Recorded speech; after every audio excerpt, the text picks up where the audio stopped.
A ressurreição é o milagre da vida. Felizes aqueles que creram nessa verdade. E nós podemos afirmar com um coração alegre, sincero, que essa é a nossa história. A história que alcançou as nossas vidas, a história que nos arrancou da escravidão, a história que nos dá esperança, que nos dá vida. A história que para muitos ainda não aconteceu.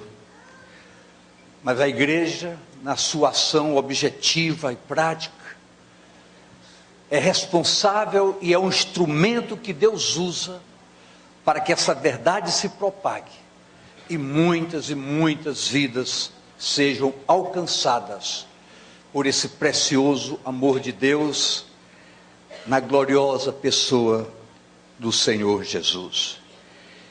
E nós podemos asseverar com muita tranquilidade que esse Jesus, que enfrentou todas essas adversidades, ressuscitou e por misericórdia do Pai para conosco, tornou-se o Salvador e o Senhor das nossas vidas.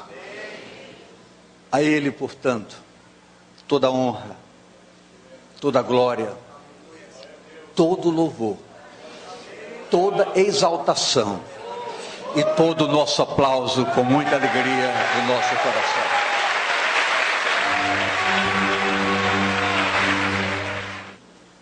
Nós gostaríamos de ler um texto da palavra que está em 2 Reis,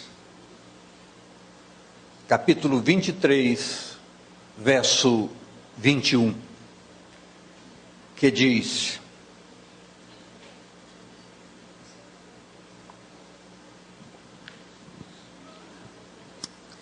Então o rei ordenou, e todos os anciãos de Judá e de Jerusalém se reuniram a ele.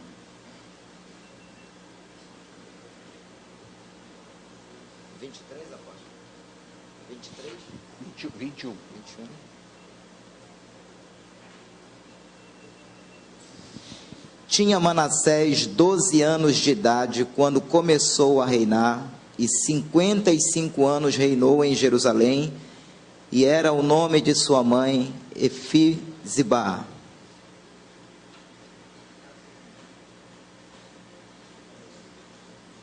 É um texto que diz exatamente uma ordenança superior, deixada pelo Senhor e descoberta através das verdades reveladas da palavra, para que Israel celebrasse a Páscoa ao Senhor, sendo essa uma ordenança objetiva para o Israel antigo e hoje objetivamente para a chamada Igreja do Senhor Jesus.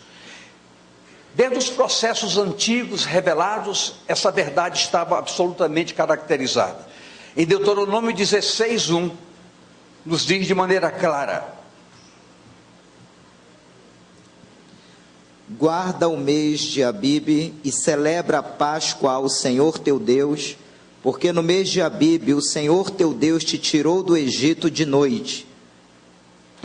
E é por isso que nós hoje, não apenas revivendo, mas apropriando-nos dessa verdade, entendemos que a ceia para nós não pode ser tão somente um instrumento meramente religioso ou a composição litúrgica de um momento precioso de culto, mas na realidade é uma ordenança de vida.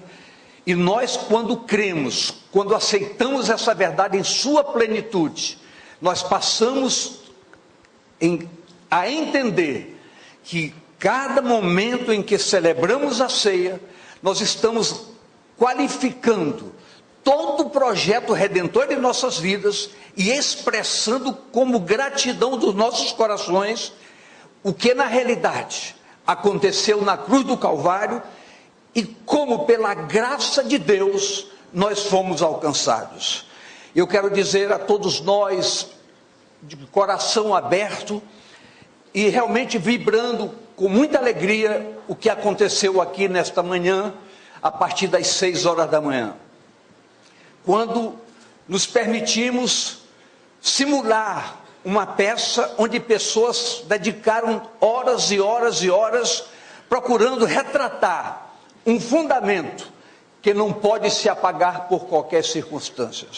Mas o que nós precisamos é entender, naquela simbologia dos milagres de Jesus, que na realidade, muitas de nossas vidas são na realidade, e eu falo isso de cadeira, nós somos frutos dessa graça preciosa. Talvez se não tivéssemos sido alcançados, nem existíssemos mais, as nossas vidas seriam um flagelo igual a tudo que acontece lá fora. Mas o nosso propósito não é focar a nossa história do passado, mas é ver um hoje, como o Senhor nos arrancou da morte para a vida, da condenação para a salvação, e entendermos que muitas vidas ainda precisam ressuscitar, e que nós seremos esses agentes objetivos e ativos nesse propósito para com o Senhor nosso Deus. A Páscoa tem a ver com a libertação, fato da libertação de Israel, do seu povo, da escravidão do Egito. Para nós, Igreja do Senhor Jesus, é um fundamento de vida, pois na carta de Paulo aos Efésios, no capítulo 2, de 4 a 5, nós temos essa confirmação objetiva. Mas Deus, que é riquíssimo em misericórdia, pelo seu muito amor com que nos amou, estando nós ainda mortos em nossas ofensas, nos vivificou juntamente com Cristo, pela graça sois salvos, e nos ressuscitou juntamente com Ele, e nos fez assentar nos lugares celestiais em Cristo Jesus. O que significa para nós o entendimento de que ressuscitamos juntamente com Ele? É importante para todos nós, igrejas, entendermos de maneira muito clara, muito evidente, que chegou o tempo e chegou a hora de nós sairmos do anonimato, de nós entendermos que todo mundo lá fora possa ver em nós pessoas transformadas que vivem um evangelho verdade. Não adianta termos a característica forjada de cristãos porque frequentamos, porque participamos, ou que fazemos alguma coisa. A história e a verdade de cada uma das nossas vidas terá referência nos céus, se hoje nós evidenciarmos no nosso viver, em nossas atitudes, que temos um compromisso real de quem ressuscitou para a verdadeira vida. E essa condição só há quando o Senhor Jesus é glorificado no nosso viver. Precisamos entender isso, precisamos fundamentar isso e trazer isso com uma alegria muito forte para as nossas vidas e para o nosso viver. Esse texto lido pelo pastor Marcelo há pouco nos mostra essa realidade, sabendo então que Jesus é a nossa Páscoa. Quem é a nossa Páscoa? 1 Coríntios 5:7 evidencia essa verdade, que gera um profundo sentimento de gozo e de prazer em nossos corações. Alimpai-vos, pois, do fermento velho, para que sejais uma nova massa, assim como estáis sem fermento, porque Cristo, nossa Páscoa, foi sacrificado por nós. Igreja, todo fundamento de vida se alicerça em Jesus. Diga à pessoa do seu lado: sua vida se alicerça em Jesus, o Cristo de Deus, o qual expressou em amor um propósito determinado do nosso resgate. Diga: eu fui resgatado. E queridos, quando nós nos aprofundamos sobre essa nova vida, sobre essa o quê? Eu queria que você repetisse comigo: nova vida. Só que a nova vida precisa se evidenciar. Ela precisa ser transmitida através de um comportamento efetivo de cada um de nós, todos os dias de nossas vidas. Nós não podemos entender mais, por hipótese alguma, que domingo é um dia especial, porque temos culto, porque ouvimos ministrações. Não. Todos os dias a santidade precisa bater em nossa porta, e nós precisamos declarar com atitudes e procedimentos que Jesus Cristo é o Salvador, é o Senhor de nossas vidas. E eu quero dizer isso para essa igreja nesta manhã. É muito importante, queridos, que em momentos preciosos de contrição nós possamos declarar com o coração: Senhor Jesus, Tu és o Senhor da minha vida, Tu és o meu Salvador. Eu não preciso fazer isso com palavras, eu preciso fazer isso com atitudes. É a nova vida advinda da ressurreição. Não podemos deixar passar em branco um texto que está em Efésios 1, a parte B do verso 19 e a parte A do verso 20. Segundo a operação da sua força, do seu poder, que manifestou em Cristo, ressuscitando dentre os mortos. Deus manifestou a sua soberania e a evidência do seu poder, arrancando Jesus da morte para a vida. É preciso que nós saibamos entender e queiramos entender, que é o mais importante, que toda nojeira do nosso passado foi encravada na cruz do Calvário, e o poder de Deus arrancou toda essa miséria e nos fez santos para glorificá-lo todos os dias de nossas vidas. E vamos aplaudi-lo por isso.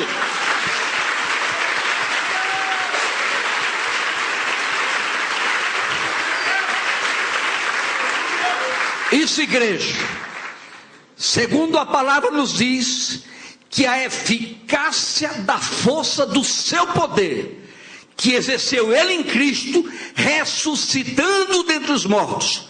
Ressurreição é aquilo que a morte não tem poder para reter. E eu preciso entender então algo que precisamos nesses dias trabalhar com muita seriedade e com severidade. Queridos, o poder operacional da soberana graça de Deus tem para a igreja aditivos extraordinários. Eu acho e creio e tenho confirmação disso com provas vivas da minha vida, que chegou a hora de nós começarmos a ver bem de perto um Deus que cura uma gripe, um Deus que levanta um aleijado, um Deus que elimina um câncer, um Deus que nos faz viver uma vida abundante, porque esse Deus é soberano, é poderoso, e só quem se relaciona com Ele pode vê-lo, pode senti-lo, pode experimentar que Ele é poderoso para fazer muito mais do que todos nós possamos pensar ou imaginar, porque Ele é Deus, Deus da vida, Deus da ressurreição.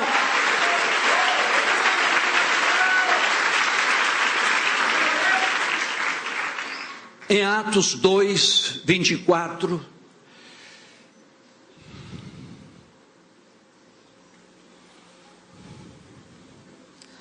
ao qual Deus ressuscitou, soltas as ânsias da morte, pois não era possível que fosse retido por ela. Isso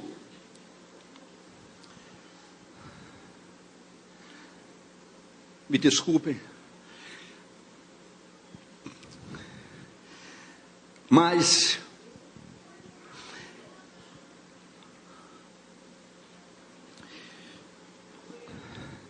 a sensação da morte é algo terrível para quem não crê. Ontem, nós fizemos o funeral de uma jovem que trabalhava conosco aqui na igreja.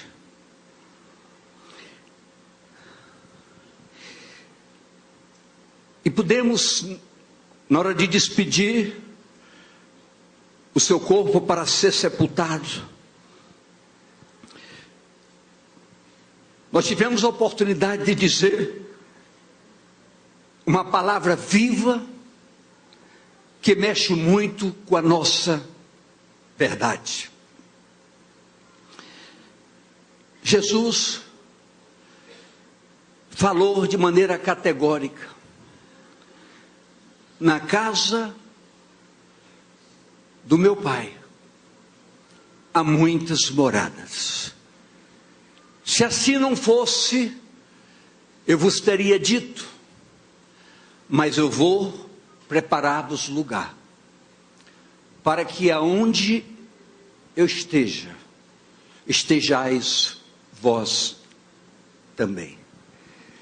Quando nós vivemos essa consciência e entendemos a verdade viva do Evangelho na sua essência, nós podemos asseverar: uma das moradas estará reservada para a minha vida, outra para a vida de cada um de vocês.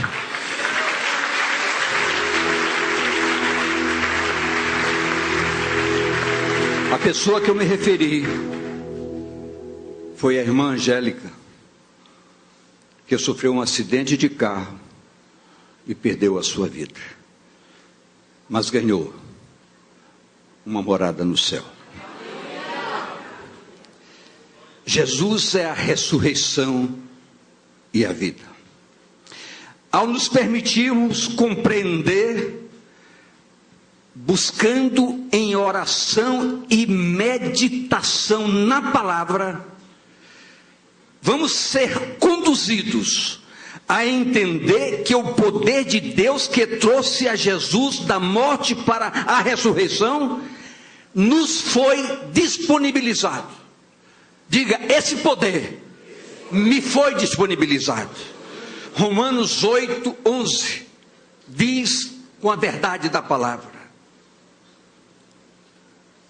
e se o Espírito daquele que dentre os mortos ressuscitou a Jesus habita em vós, aquele que dentre os mortos ressuscitou a Cristo também vivificará os vossos corpos mortais pelo seu Espírito que em vós habita. Como sabemos que o Espírito em nós habita, esse mesmo Espírito de poder nos permitirá tomar posse, por uma fé inabalável, dessa verdade absoluta para as nossas vidas. A Páscoa, na saída do Egito pelos israelitas, foi um selo de fidelidade e honra ao Senhor Deus, ficando estabelecido o pacto de celebração para que a igreja hoje não haja de maneira diferente. Olha o que nos diz 1 Coríntios 11, 23 a 25. Porque eu recebi do Senhor o que também vos ensinei, que o Senhor Jesus, na noite em que foi traído, tomou o pão, e tendo dado graças, o partiu e disse: tomai, comei, isto é o meu corpo que é partido por vós, fazei isto em memória de mim. Semelhantemente também, depois de ceiar, tomou o cálice, dizendo: este cálice é o novo testamento no meu sangue, fazei isto todas as vezes que beberdes em memória de mim. Igreja, é necessário fazer um apelo com muito carinho, com muito amor, e com muito respeito a todos os componentes dessa estrutura igreja.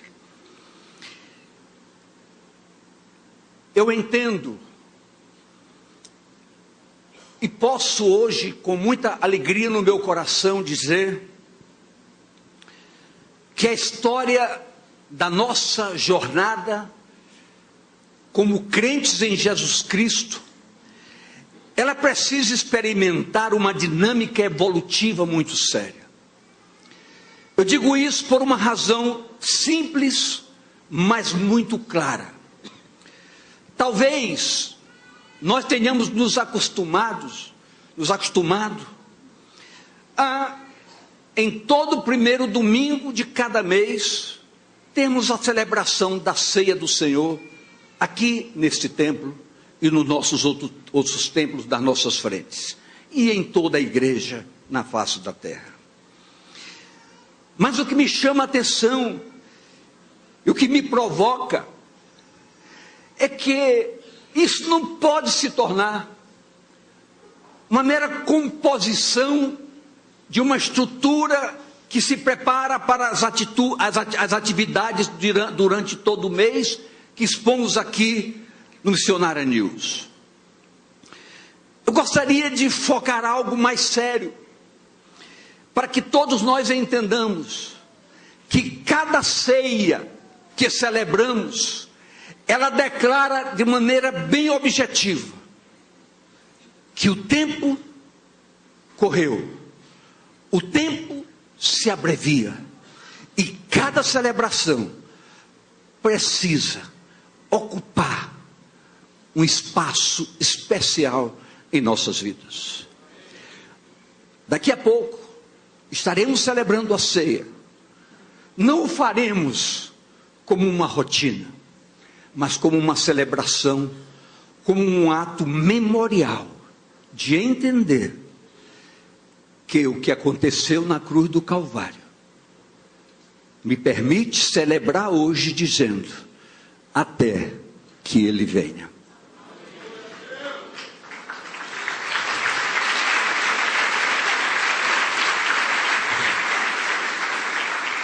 Só que também é preciso entender que o Ele venha, eu não sei, você não sabe, ninguém sabe qual será a hora.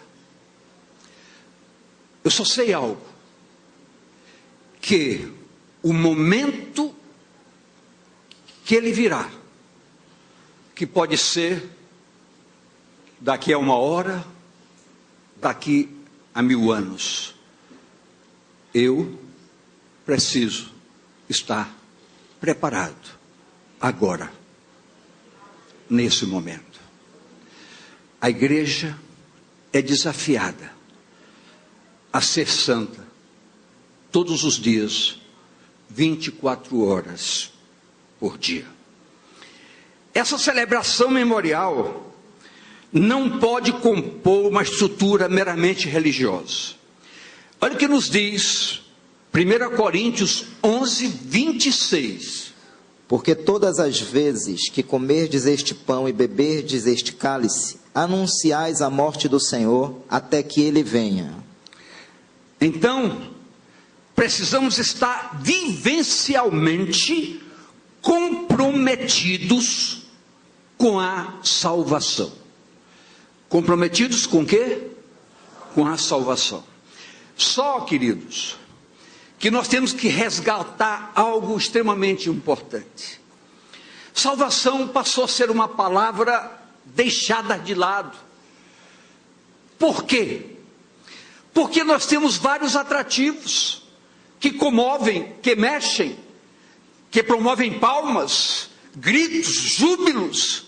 E isso, queridos, quer queiramos ou não, mexe com o nosso entusiasmo. É uma verdade absoluta. Nós gostamos de ouvir o povo vibrando. Isso mexe e nutre a estrutura do nosso eu. Mas nós temos declarado de maneira categórica neste templo, nesse altar, que tudo que se faz aqui, há um compromisso no grupamento pastoral dessa igreja, que nós jamais poderemos fugir à responsabilidade que essa palavra coloca sobre os nossos ombros. Proclamar a verdade e dizer ainda no dia de hoje: quem crê será salvo, mas quem não crê será condenado. A nossa posição e determinação de um compromisso com o Senhor do Evangelho, todo esse grupamento pastoral, é termos uma aliança com a verdade revelada. E eu quero dizer que essa verdade não alegra todos os corações, não busca nem saca de dentro de nós muitos aplausos, mas mexe com reflexões, com seriedade, para que eu possa dizer quem eu sou diante do meu Deus, como meu Deus me vê. Jesus certa vez perguntou aos seus discípulos: quem diz os homens que eu sou? Fizeram relações a profetas e tudo mais, mas Jesus categoricamente, olhando nos olhos dos seus discípulos: e vocês, meus discípulos, o que vocês dizem que eu sou? Pedro, tomando a palavra, disse: tu és o Cristo, o Filho do Deus vivo. E Jesus, olhando para ele nos olhos, também disse: bem-aventurado és tu, Simão Bar-Jonas, filho de Jonas, porque não foi nem carne, nem sangue quem tu revelou, mas meu Pai que está nos céus. Eu quero perguntar para você nesta manhã, tão preciosa e tão importante: quem revelou para Pedro? Quem foi que revelou para Pedro? Eu não ouvi. Ele disse: meu Pai que está nos céus. Preste bem atenção. Olhe para mim aqui, por favor. Pedro era Pedro. Você é você. Eu sou eu. Mas o Deus é um só e o mesmo. Esse mesmo Deus ainda hoje revela. Quando nós o buscamos, nós o achamos. Quando nós pedimos, nós recebemos. Quando nós batemos, Ele abre as portas.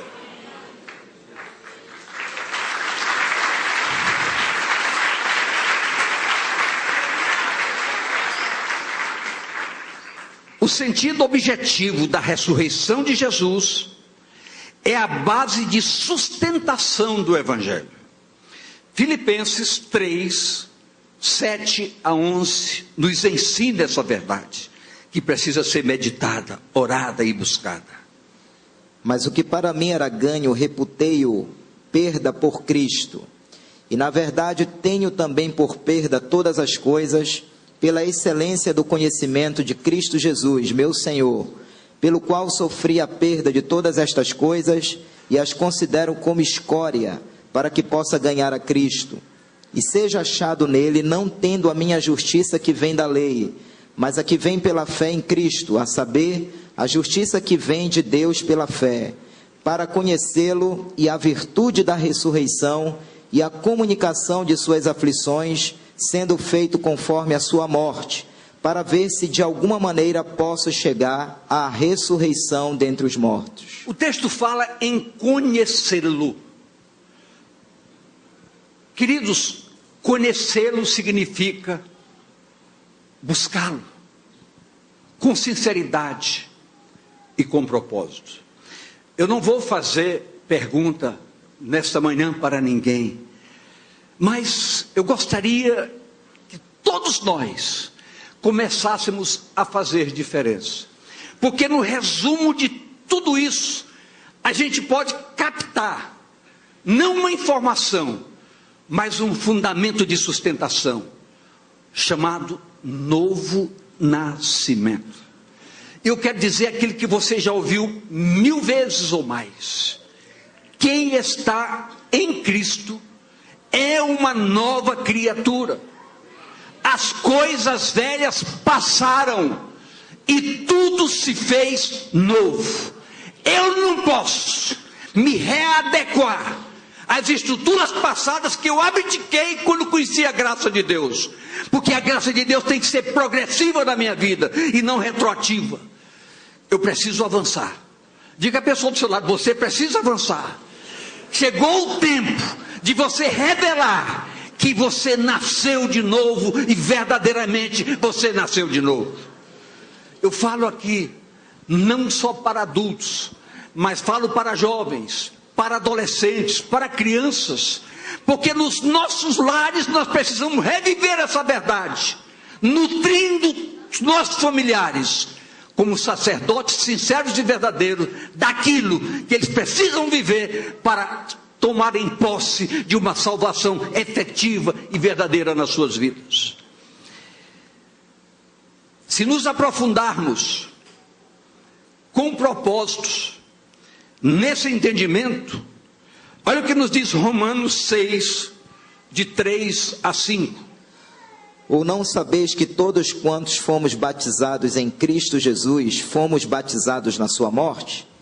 De sorte que fomos sepultados com ele pelo batismo na morte, para que, como Cristo foi ressuscitado dentre os mortos, pela glória do Pai, assim andemos nós também em novidade de vida.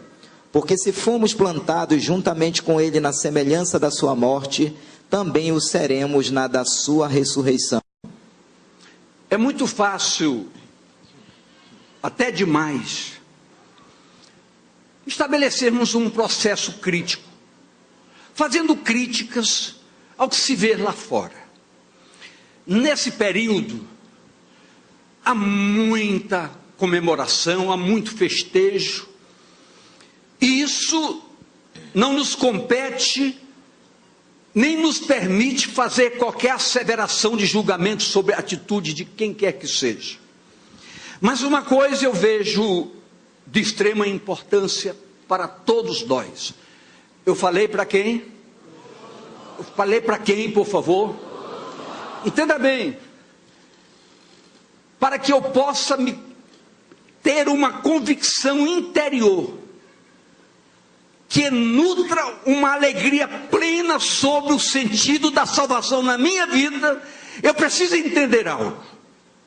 Entender como nunca. Assim como Jesus, na simbologia dessa peça de poucos instantes atrás, teve que padecer, teve que morrer, teve que derramar o seu sangue com um propósito. Precisamos entender então que tudo aquilo que aconteceu com ele teria que acontecer com cada um de nós.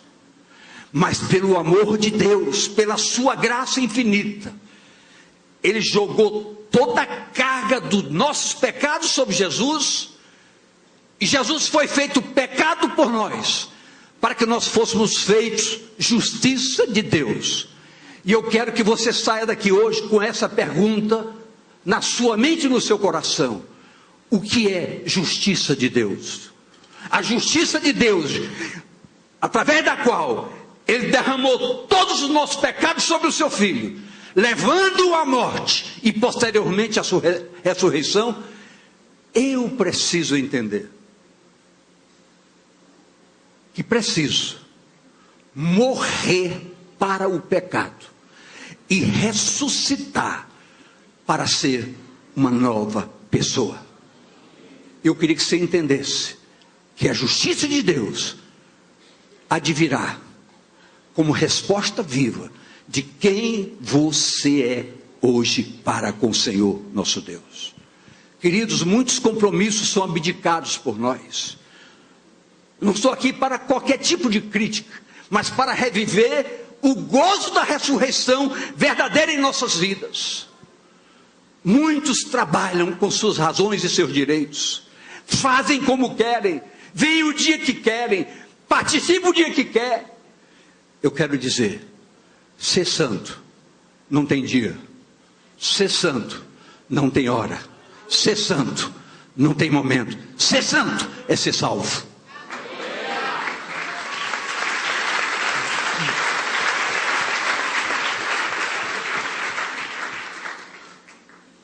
Estaremos efetivamente ressurgindo para a nova vida em Cristo e receber a vida de Deus para vivermos em abundância. A nossa vida tem peculiaridades, as quais são regidas por princípios divinos. Toda fundamentação e sustentação precisa ser buscada na fonte das expectativas. Olha o que Jeremias diz em Jeremias 33:3. Clama a mim e responder-te-ei e anunciar-te-ei coisas grandes e firmes que não sabes. As coisas estão acontecendo no sobrenatural, fortalecendo e alegrando os corações daqueles que estão sempre em comunhão com o Senhor. Eu falei quanto tempo em comunhão? Sempre. E mais, Isaías 43:18 e 19. Não vos lembreis das coisas passadas, nem considereis as antigas. Eis que faço uma coisa nova, agora sairá a luz. Porventura não a percebeis? Eis que porei um caminho no deserto e rios no ermo. O que mais me chama a atenção nesse texto é quando o profeta fala, porventura não percebeis? Pastor Jefferson, por que essa pergunta tão asseverativa? Você não percebe? Queridos, se nós não estamos percebendo coisas extraordinárias que Deus está fazendo, se nós não temos essa percepção, alguma coisa está errada em nossas vidas. Deus se revela para quem o busca, mas quem o busca diz com sinceridade e com propósitos. É importante o poder vivencial que nos fortalece, nos anima, são as experiências pessoais com as quais vivemos e das quais participamos. É muito fácil nós ouvirmos, e tem gente que sai correndo para ouvir um atrás do outro. É capaz de sair daqui, onde é que tem outro culto, e outro culto, e outro culto, e outro culto, ouve, e nada muda. Queridos, o que nos faz mudar não é o que nós ouvimos, é o que nós vemos. E se você quer ver a glória de Deus, se proste aos seus pés, busque-o com sinceridade no seu coração. Você vai sentir, ouvir a sua voz e sentir o toque da sua presença, porque você não está morto, você ressuscitou. Escute, essa percepção só acontecerá com a plena comunhão nossa para com o Senhor nosso Deus. Há algo que precisamos entender mais profundamente. Por favor, pastor Marcelo, Marcos 16:6.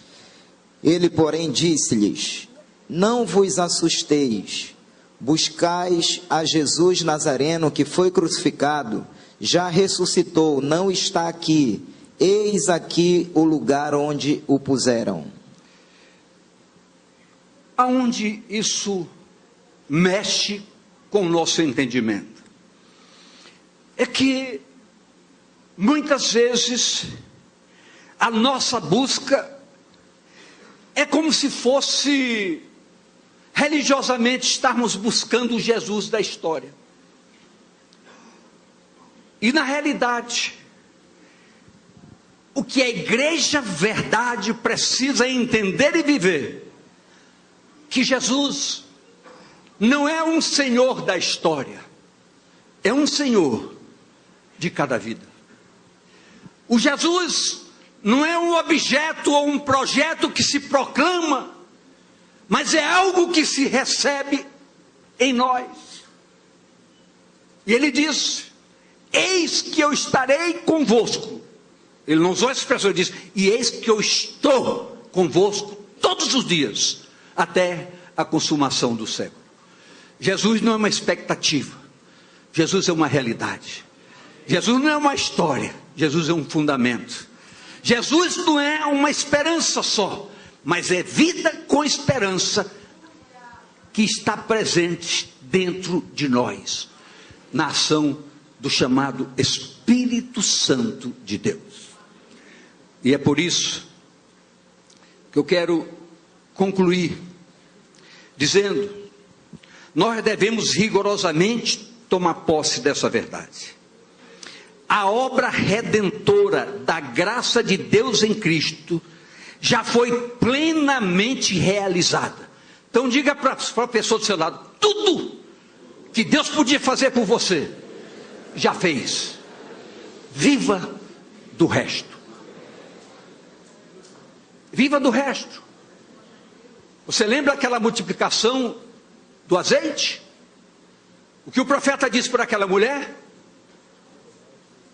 Viva do resto.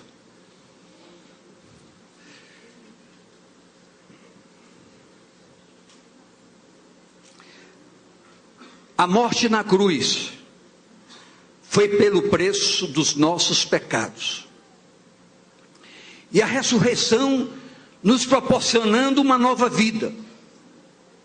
Isso nos convoca a uma efetiva participação nesses fatos.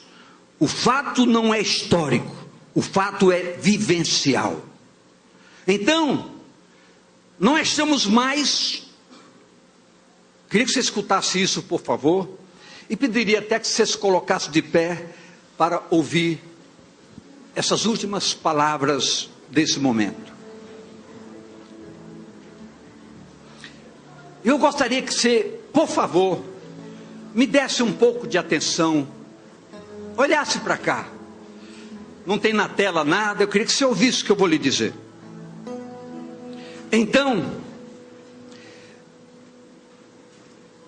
em decorrência de todo esse ato tremendo da graça de Deus em Cristo, que o levou à morte e o ressuscitou da morte para a vida, isso permite que, tomando posse desses fundamentos tão poderosos, cada um aqui entenda, que eu entenda, que nós entendamos, que não mais estamos nos lugares de antigamente, nem fazemos mais as coisas antigas, pois quem está em Cristo é uma nova pessoa.